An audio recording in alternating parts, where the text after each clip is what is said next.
DW Africa Link. In Ghana, where I've lived most of my life, June 16 is a day when children truly feel at the center of national attention.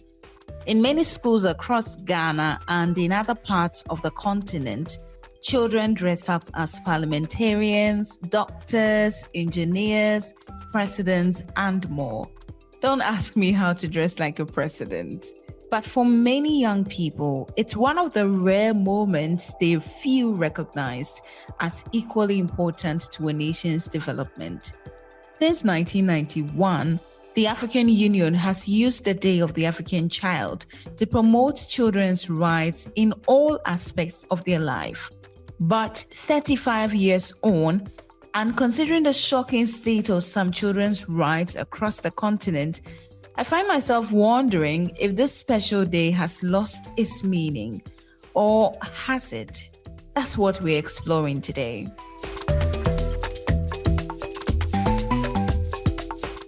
This is Africa Link, the podcast that connects you to the stories that matter across Africa. I am Ajua Tinkrama Domina, your host for today. Africa Link, every weekday here on DW. June 16 is celebrated across the continent as the Day of the African Child. In some countries like South Africa, it is known as Youth Day and carries an even deeper meaning. It marks the Soweto uprising when young students rose up against racial discrimination and inequality in the education system. The Organization of African Unity, now the African Union, established this day to honor the victims of Soweto and to remind African nations to prioritize quality, equal education, protect children's rights, and create equal opportunities for young people. So today, in solidarity with this commemoration, we are asking, are the rights of Africa's children finally being prioritized, or are they still fighting the same battles? Joining me for this discussion is Tebogo Mashilompani. He's president of the Forum for South Africa, FOSA, a civil society group focused on youth education and public forums. We're also joined by Thuso Kumalo, DW correspondent in Johannesburg. Thuso, I'm going to begin with you. You are in Johannesburg, close to where the Soweto uprising began. First of all, when we talk about Youth Day or the Day of the African Child, how is it celebrated now in South Africa? This is a big day for South Africa, especially looking at the historic part of it. I mean, the June 16 in South Africa here is associated with the freedom that we have. This is when young people went out there and influenced the country and later the world to join South Africa in fighting apartheid. So this day is usually celebrated by people gathering, especially at Hector Pieterson Museum. You would find a large group of people there. They usually go there because he is the image of this day. He is the symbol of that youth fight against apartheid. So people go there, they gather, they throw flowers, sometimes they sing, they have speeches there. But of course, you have got the national gatherings in different parts of the country where the president usually addresses the nation and just reminds them of where the youth are coming from. But in addition to that, different youth groupings will have different gatherings, whether it's political parties, whether it's NGOs, or sometimes students. So people usually gather to honor this day because, I mean, with South Africa, where South Africa stands, without this day, maybe the trigger would have not happened to free this country. Tebogo, let me come to you now. If the children of Soweto, the people who were leading the uprising, if they were alive today to see the state of affairs of the African child, how would they feel? We appreciate the bravery. We appreciate what they've done for the youth of this country and also for adults of this country. They took upon themselves that they will fight as young as they were. And but when today they were alive, I think a tear will drop because sacrifice their future for the future of others. But when you look in South Africa first, the high level of unemployment and so forth, you look at Africa as a whole, no development for the youth. You look at presidents at the age of 90, not giving opportunities to the young people, failing to develop them, give them proper skills, employ them, and introduce them in entrepreneurship. And then you look at other things, for example, drug addiction. The young people who are taking such particular drugs, they are zombies. They cannot do anything. They can't even walk fast. They're slow. They're just sick. You look at the issues of teenage pregnancy. It's becoming a problem. It's becoming a crisis in the country. But generally in Africa, we'll say the youth of Africa has been failed by the different governments, different leaders that keep on changing. So the youth are not free yet. The fight must still continue. Tebogo, let me stay with you for a while.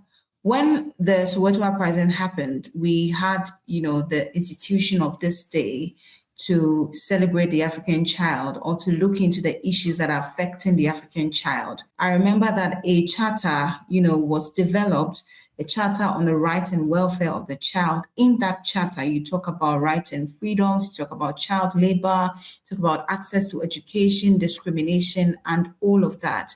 If you are looking at many African communities today, do you think that in terms of access to quality education, in terms of rights and poverty, the African child is being prioritized at the moment? No. The African child is not prioritized. On paper, yes, because there are laws that governs like Children's Act, and then it's there, but there's no priority at all. As long as you can be in a country, not necessarily South Africa, but in other African countries where a child can get married to an older person, where a child faces sexual assault daily, where children are being human trafficked, that becomes a problem. It shows you that nothing is being done to prioritize the well-being of a child in the entire African continent. Because even when we talk now in South Africa about the issue of migration and all those things, you can simply see that young people are also there running away from certain countries, changing. This one goes to Ghana, this one goes to South Africa, this one goes to such another place, simply because they're looking for greener pastures. Their countries cannot give them what they're looking for. So in short, I will simply say the African child is not prioritized. Thank you for that. So I know you've been reporting a lot, about youth, about a lot of things that are happening in South Africa. Do you see that young people are mobilizing, around the issues that we're talking about, issues like education, issues about inequality, and even unemployment, like Tebogo is talking about? Yes, if you look across the continent or across South Africa here, you'll see that the young people are doing their best to get education, but there are stumbling blocks there. Like Tebogo has already said, we find that they struggle to get funding, especially universities, in colleges. Some are left out, some are told they don't qualify. So on their part, they try, but the systems are not helping at all. I mean, you have a child growing in a population that is infested with drugs and the government failing to remove those. So already they are exposed. No matter how they try, they end up hooked into those. So I think the government has to do more to create an environment that supports the youth in all the initiatives, especially making sure they are skilled. Even those that do not have education from universities, they should be skilled so that they are at least focused on something. They've got a way of making themselves survive. So the youth are trying, but the systems are failing them. The youth are trying, but the systems are failing them. Tebogo, what more do you think the system has to do to make young people feel like they are worth something? It will sound like something that is not good, but we need a revolution in Africa. We need another youth revolution. The youth, as much as they try, and you find that some graduate, they sit at home. So they're doing their best, but we need a serious revolution where we can unseat this old people who are sitting on those thrones and doing nothing for the youth and the future of the children of Africa. Until such time happens, nothing will happen. It had to take the 1976 class to make sure that things changes. At some stage, they had to take women to go and march at Union Building to say no more with the past and stuff. So until such type of revolution happens, it seems to me Africa will not do anything until there's a serious revolution, there's a serious pushback from the people that are affected. Let's be just clear that we support, peaceful change in power, but also that young people are able to march on the streets, protest peacefully, and not have the results that was seen in the Soweto uprising. Today, when you look at the civic space, and I'm still with you, Tabuko, if you look at the civic space, are Africa's youth able to express themselves freely without fear of victimization, without fear that it will turn into something else? We've seen several examples in Kenya where people will march on the streets and they are met with violence. What can you say about this? Look, my take is simple, and even in our organization, we always tell the youth that you can come with programs like boycotts. You stage a national shutdown and not a one-day boycott. Because if you look everywhere, it's the youth that consumes more than anything else. You go to place of entertainment, you find majority are youth. You go to churches, you find the youth. You go to taverns, you find the youth. You go to universities, still the youth. So there must be a very serious, that is what I'm saying, a revolution. There must be a serious shutdown. If it means it takes a month of doing nothing, the youth does not participate in the economy for an entire month, or as much as the government does not want to listen, they continue. I can tell you the economy will be crippled in 3 days if the youth of this country and the youth of Africa can rise, because statistics have shown that Africa is youthful. Majority, for example, in South Africa, majority of the people are youth, and the higher level of unemployment affects the youth. So if they can introduce things like boycott and say, you know what, we're going to boycott, we are not going to buy from anyone, we are not going to participate in the economy for the next 30 days, I can tell you something that dramatically will happen. In terms of access to education, I'm hammering on this because a lot of the African countries, in Ghana, where I come from, for instance, on the Day of the African Child, you see, children dressing up in career clothes, in showing that, they have a future, a bright future. This is what they want to be when they grow up and all of that. In terms of access to quality education, I've seen that across the continent, there are several governments that have instituted free primary and sometimes secondary education. What practical steps can these governments put in place so that education on the continent is really prioritized, not just for the basic, but for the secondary and the tertiary level as well? Now, in South Africa, it is covered up to the tertiary level. The challenges will be a lack of funds, telling some students you don't qualify, telling them that we don't have the money. But the policy is very clear in South Africa that you must fund from primary to tertiary institutions. So there are many students who are at university levels or colleges being funded by the state. So the issue is corruption that is taking part there, where money will be looted. Like recently, there were students that do not exist that have been funded, and that is corruption. We've seen people receiving money, people who do not supposed to receive the money. And then lastly, is the issue of the quality of education. You see, our education does not respond to the challenges of the day. That is one big thing that I wonder. Why do we have ministers and DGs, but they don't talk about this thing?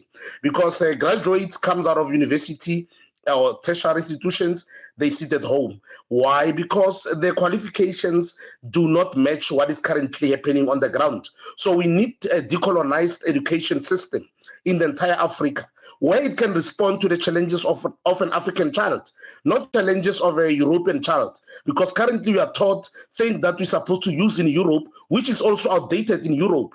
And then hence people here in Africa, they're struggling with issues of employment. Very well. Thank you so much, Tebogo. So you have the final words. Earlier you were talking about the Hector Pieterson Memorial, where people usually go.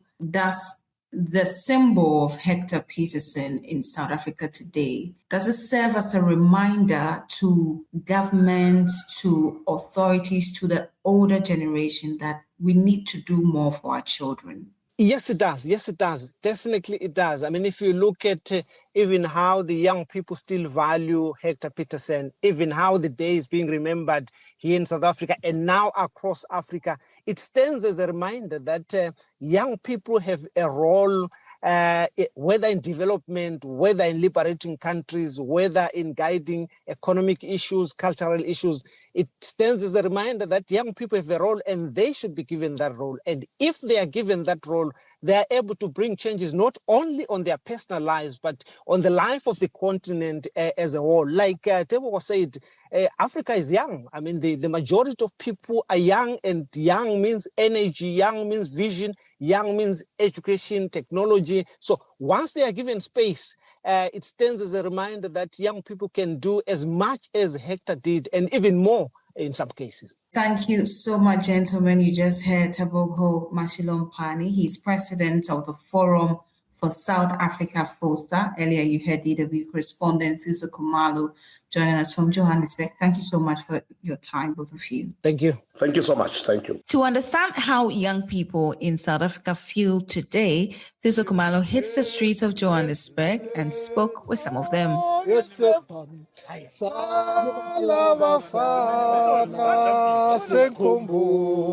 Well, first and foremost, we're part of a generation that are beneficiaries of the struggle that many of the young people in 76 fought. The language of today's economy is digital, is AI. Why are we not teaching young people that language?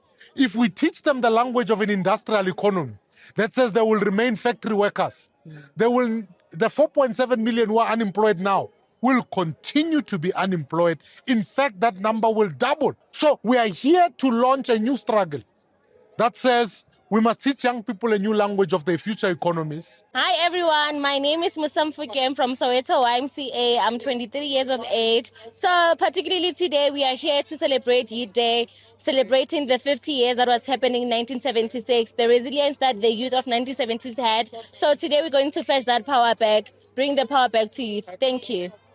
Do you think those dreams have been achieved of the 1960s? They fought for quality education, employment, and good things and good life. Has that been achieved?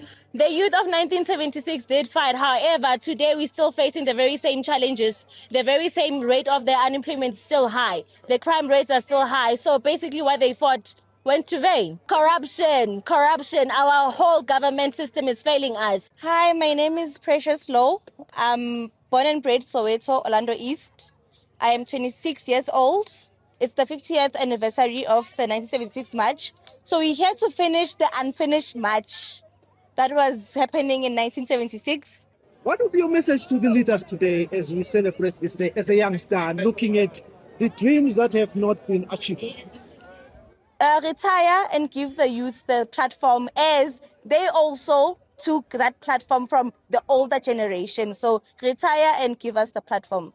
You just heard young South Africans sharing their thoughts on Youth Day. Now, while we have talked about the social challenges facing Africa's children, there's another far less reported Pan-African challenge looming, which is not often associated with children, but certainly will affect them. And that is climate change.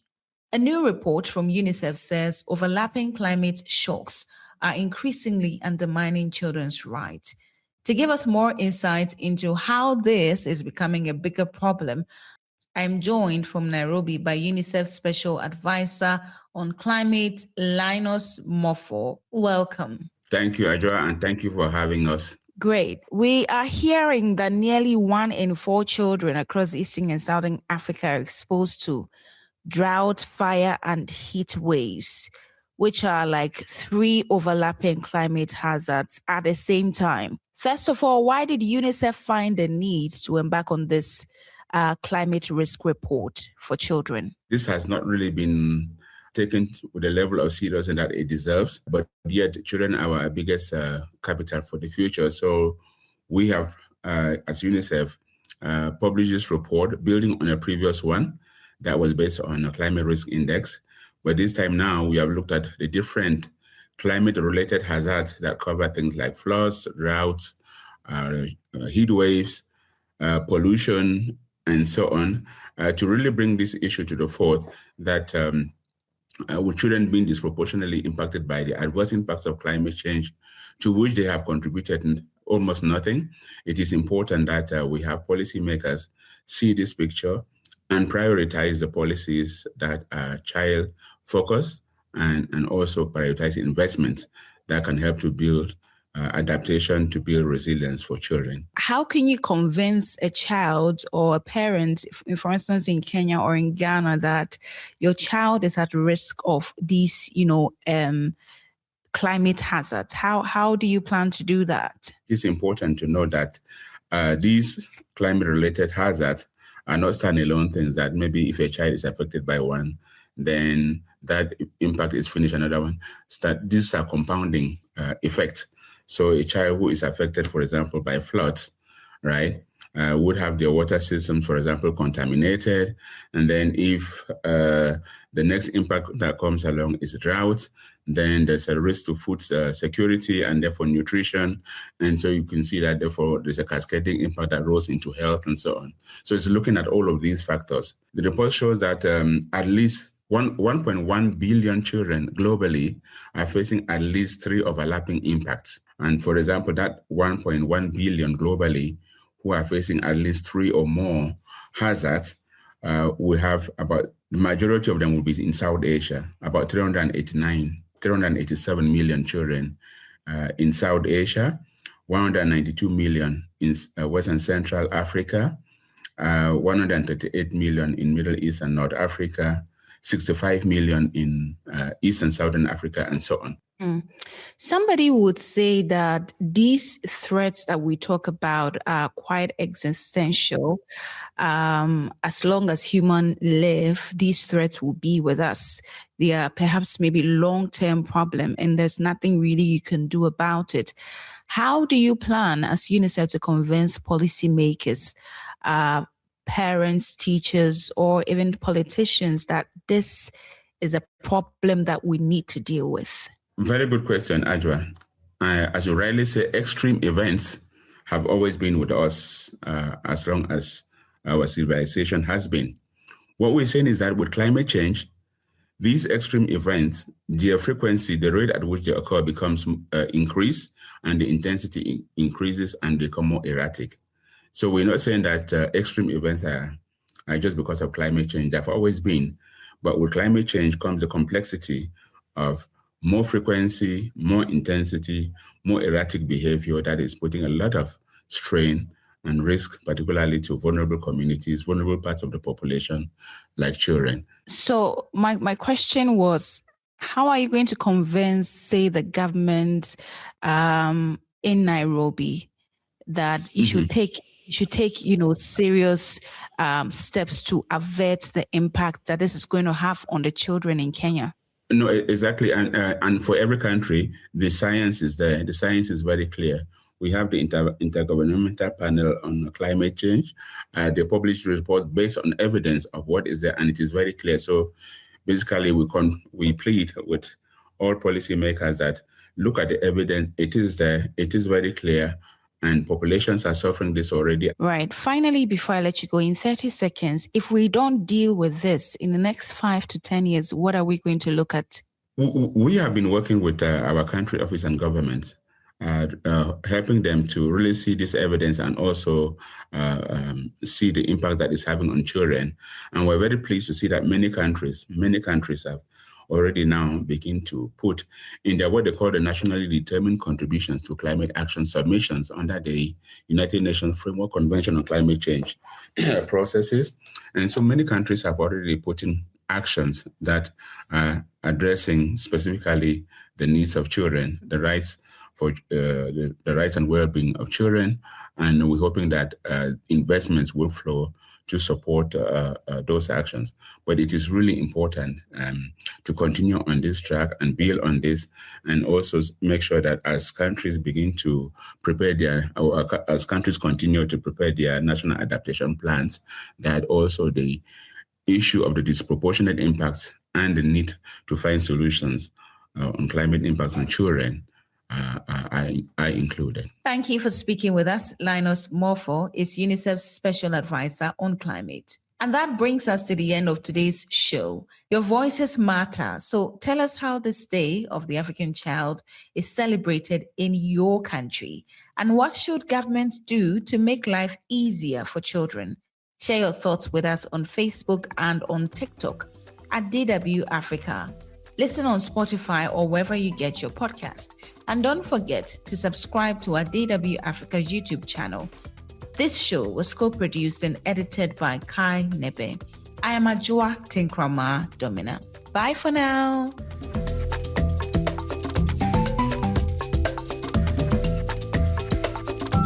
DW. Made for minds.